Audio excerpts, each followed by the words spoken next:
एक चिड़िया जमीन पर गिरी पड़ी थी। वो मदद की गुहार लगा रही थी। कोई मेरी मदद करे, मेरे पाँव पर जख्म हो गया है, खून बह रहा है। कोई मेरे पाँव पर पट्टी बांध दे, दर्द हो रहा है, मेरी मदद करो। एक नेक दिल इंसान जो किसान था अपनी बैलगाड़ी लेकर खेतों से वापस आ रहा था। अरे अरे, ऐसी तेज बारिश में ये चिड़िया बेचारी कैसे बेआसरा गिरी पड़ी है। मुझे इस चिड़िया की मदद करनी चाहिए। किसान चिड़िया के पास जाता है। मैं तुम्हारी मदद करूँगा। चिड़िया, कहाँ है आपका घर? मेरा कोई बड़ा सा घर तो नहीं है, मगर एक छोटा सा तिनकों का घोंसला है, नदी के पास जंगल में। अगर मैं तुम्हें तुम्हारे घोंसले तक पहुँचा दूँ तो तुम बदले में मुझे क्या दोगी? ये सुनकर चिड़िया निराश हो जाती है और कहती है, मैं गरीब कमजोर छोटी चिड़िया, भला आप बड़े इंसान को क्या दे सकती हूँ? हाँ, मैं आपके लिए संगीत गा सकती हूँ। मैं तो मजाक कर रहा था, ताकि तुम जान लो कि मैं बिना लालच के तुम्हारी मदद कर रहा हूँ। फिर किसान चिड़िया को अपनी बैलगाड़ी पर बिठा लेता है और जंगल की ओर चलता है। ऐसे मौसम में पक्षियों को अपने घरों में ही रहना चाहिए। मैं जब घर से निकली तो मौसम ठीक था, फिर अचानक बरसात शुरू हो गई और मैं तेज बारिश के कारण वहाँ गिर गई। वो सामने है मेरा घोंसला।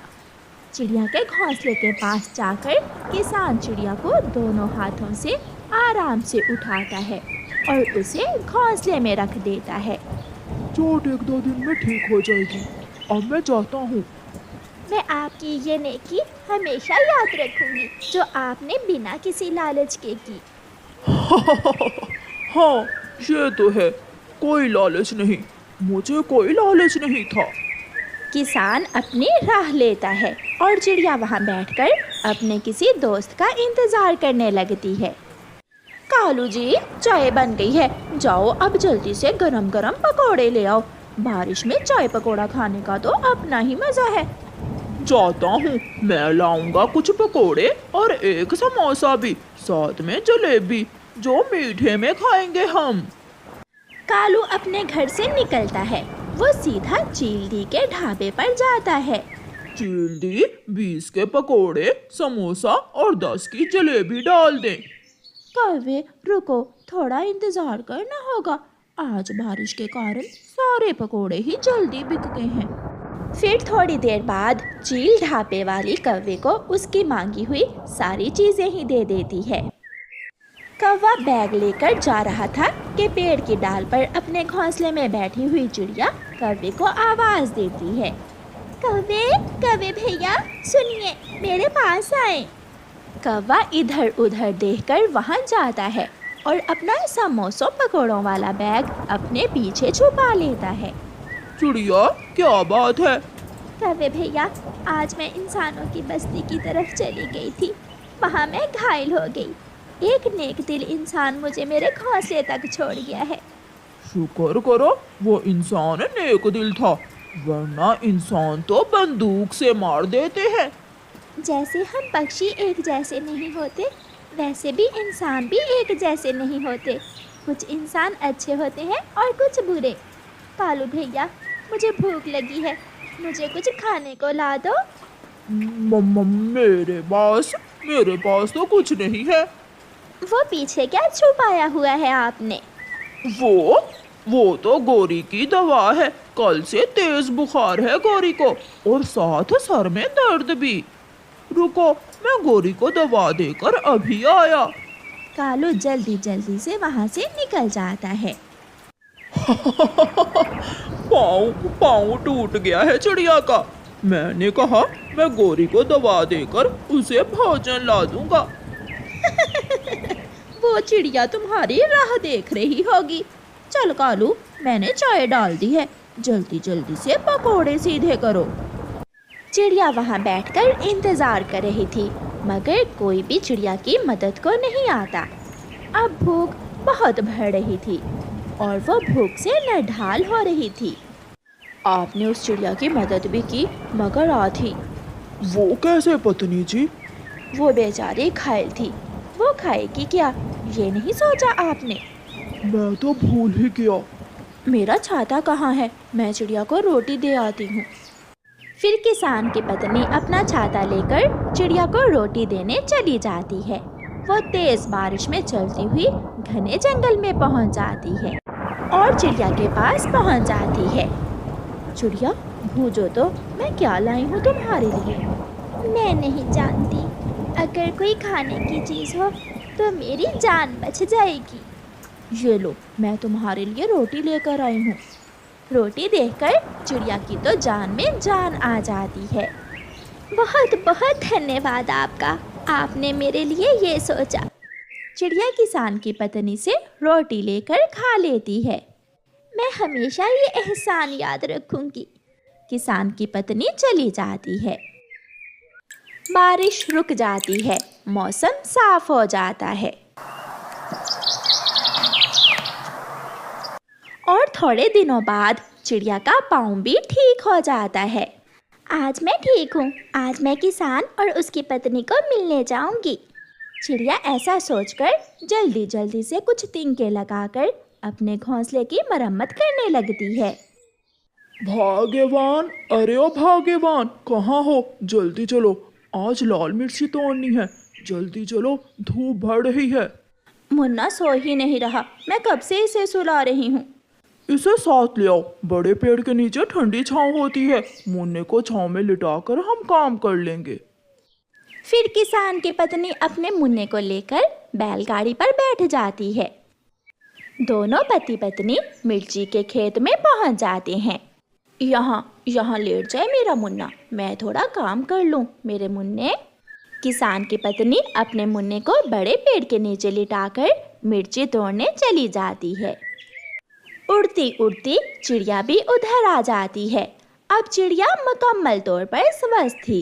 वो पेड़ के ऊपर वाली डाल पर बैठकर मुन्ने के साथ खेलने लगती है।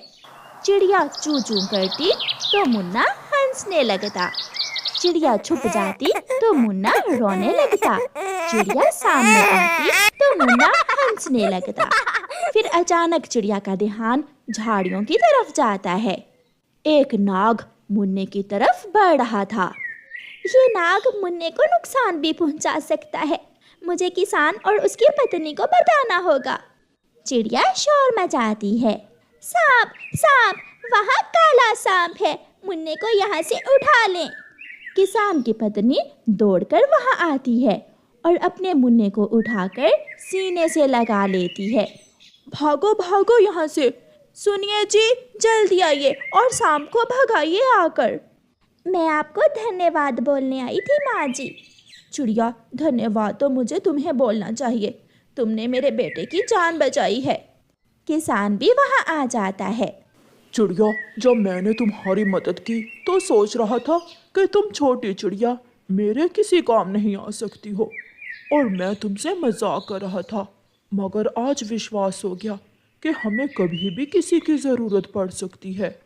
इसलिए हमेशा दूसरों से भलाई करो। धन्यवाद चिड़िया, ये तुम्हारा एहसान है हम पर। चिड़िया बहुत खुश थी। मम्मा चिड़िया और उसकी बेटी गुड़िया अपने गेहूं के खेत में काम कर रही थी कि वहाँ गोरी कौवी आ जाती है। चिड़िया, तेरी गेहूं की फसल तो बहुत अच्छी तैयार हो रही है। एक मेरे कालू की फसल है कि हर बार की तरह पूरे खेत में ऐनक लगाकर देखने से एक दाना ही नजर आता है। गौरी बहन, मैंने हमेशा मेहनत की है, इसलिए तो मेरी फसल अच्छी है। इस बार की फसल बेचकर मैं अपनी बेटी की शादी करूंगी। अच्छा मम्मा, ठीक है, अब चलें भी घर, मुझे बहुत भूख लगी हुई है। मम्मा चिड़िया और उसकी बेटी घर चली जाती हैं। शादी करूंगी मैं अपनी बेटी की, करवाती हूँ मैं तेरी बेटी की शादी। गौरी कौवी जब अपने खेत में जाती है तो हर रोज की तरह उसका पति कालू कौवा अपना ट्रैक्टर खड़ा करके पेड़ के नीचे सोया हुआ होता है। कालू, ओए कालू के बच्चे, उठ जा, अब तो शाम हो गई है। सारा सारा दिन खेत में आकर सोया रहता है और शाम को घर जाकर मुझसे कहता है मैं बहुत थका हूँ। मैं अपना काम खत्म करके सोया हूँ। देख रही हूँ मैं तेरा काम। देखो तो खेत में कैसे गेहूं के पत्ते सूख रहे हैं। और एक चिड़िया की फसल है कि सोने की तरह खिली हुई है खेत में। एक तो ये चिड़िया मुझे जीने नहीं देती, जब देखो चिड़िया चिड़िया। इसलिए तो मैं तेरे पास आई हूँ। कल मेरी माँ आएगी, जब मेरी माँ तेरा खेत उजड़ा हुआ और चिड़िया का खेत हरा भरा देखेगी तो बहुत बेइज्जती होगी मेरी। तो अब क्या मैं खेत में घास लगा दूं? करूं क्या मैं? अगर अपना खेत अच्छा नहीं कर सकते हो तो चिड़िया की फसल ही उजाड़ दो। बड़ी बड़ी बातें कर रही थी वो, और मेरी माँ भी खुश हो जाएगी जब हमारा खेत चिड़िया के खेत से अच्छा होगा। मेरा खेत हरा भरा हो या ना हो, मैं चिड़िया का खेत आज रात ही खत्म कर दूंगा। फिर गौरी कौवी और कालू कौवा अपने घर चले जाते हैं। गुड़िया बेटी, अब आप कल से मेरे साथ काम पर नहीं जाओगी। अब आपकी शादी के दिन करीब हैं। माँ, मेरी शादी की आपको इतनी चिंता क्यों है? जब बेटियाँ जवान हो जाएं तो माँ बाप को उनकी शादी की चिंता होती ही है। आधी रात को कालू कौवा उठता है। खिड़की से गौरी कौवी कालू को देख रही थी। कालू कौवा एक जलती हुई लकड़ी लेकर जाता है और पेड़ के ऊपर बैठकर चिड़िया के खेत में फेंक देता है। अपने घर के बाहर बैठा हुआ उनका तीसरा पड़ोसी मिठू तोता कालू कौवे को ऐसा करते हुए देख लेता है। उस बुरे कौवे ने चिड़िया की फसल जला दी। ये कौवा बहुत बुरा है, ये हमेशा बुरे काम करता है। अब ना रहेगी चिड़िया की फसल और ना गौरी पत्नी जी मुझे चिड़िया के दाने देगी। जल गई चिड़िया की तो सारी ही फसल जल गई। सुबह हो जाती है। तोता भागा भागा चिड़िया के घर जाता है और चिड़िया को सारी बात बताता है। अगर मैं बोलता तो वो मुझे बहुत मारता। कालू कौवा बहुत जालिम है, उसने तेरी सारी ही फसल जला दी है। ये सुनकर मामा चिड़िया रोने लग जाती है। मैंने देर रात की मेहनत से अपनी फसल तैयार की थी और उस कालू कौवे ने मेरी सारी फसल बर्बाद कर दी। मम्मा, हम कमजोर पक्षी हैं, हम कौवों से लड़ाई नहीं कर सकते। आप चिंता न करें, जैसे कौवों ने हमारी फसल जलाई है, मैं उन्हीं कौवों से ही सारा काम करवाकर दोबारा फसल तैयार करूंगी। उड़ती हुई गुड़िया कौवे और कौवी के पास जाती है। अंकल कौवे और गौरी आंटी, हमारा खेत जल गया है। हाँ गुड़िया, सुना तो है, बहुत दुख हुआ मुझे। आंटी, मेरी मम्मा ने गेहूं के खेत में एक सोने की हंडिया दबाई थी। खेत जल जाने से अब मुझे पता नहीं चल रहा कि मेरी मम्मा ने वो सोने की हंडिया किस जगह दबाई थी। अगर मेरे पास ट्रैक्टर होता तो मैं हल चलाकर अपनी सोने की हंडिया ढूंढ लेती। गुड़िया कौवों को ऐसे लालच देकर अपने घर चली जाती है। कालू जी, जल्दी करो, अपने ट्रैक्टर पर बैठो और हल चलाओ। हम चिड़िया के खेत से सोने की हंडिया ढूंढ लेते हैं। मैं अभी अपने ट्रैक्टर से चिड़िया के खेत में हल चलाता हूँ। कालू कौवा अपने ट्रैक्टर से चिड़िया के सारे खेत में हल चला देता है। थक गया गौरी, मैं थक गया, मगर मुझे सारे खेत में से सोने की हंडिया कहीं से भी नहीं मिली। खेत में हल तो चल गया था। दूसरे दिन चिड़िया और उसकी बेटी खेत में गेहूं का बीज फिर से बखेर देती हैं।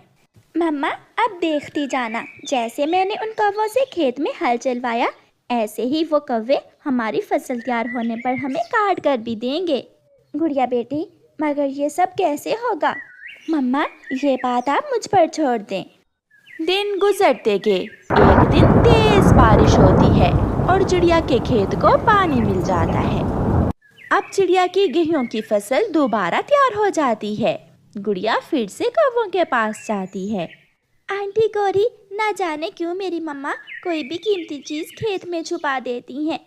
गुड़िया, अब क्या छुपा दिया तेरी मम्मा ने गेहूं के खेत में?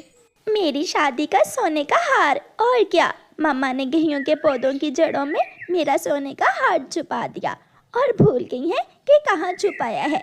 अब तो गेहूं की फसल कटेगी तो फिर ही मिलेगा मेरा सोने का हार। गुड़िया गौरी कौवी से ऐसा कहते हुए चली जाती है। कालू कालू, जल्दी चलो, आज हम चिड़िया की गेहूं की फसल काट कर सोने का हार ढूंढ लेंगे। गौरी, कौन सा सोने का हार? जो चिड़िया ने गेहूं के पौधे की जड़ों में छुपाया है। गौरी और कालू सारा दिन लगाकर चिड़िया की सारी फसल काट देते हैं। जब फसल कट जाती है तो गुड़िया अपनी मम्मा के साथ खेत में आ जाती है। शुक्रिया कौवे अंकल और गौरी आंटी हमारा काम करने के लिए। आपने ही हमारी गेहूं की फसल को आग लगाई थी ना, और आपने ही हमारा सारा काम करके हमें दोबारा फसल तैयार करके दी। चलो मम्मा अब फसल समेट लेते हैं। चिड़िया अपनी फसल से दाना अलग करके बोरियां अपनी बैलगाड़ी पर लादकर घर ले जाती है। गौरी और कालू एक दूसरे का मुंह देख रहे थे।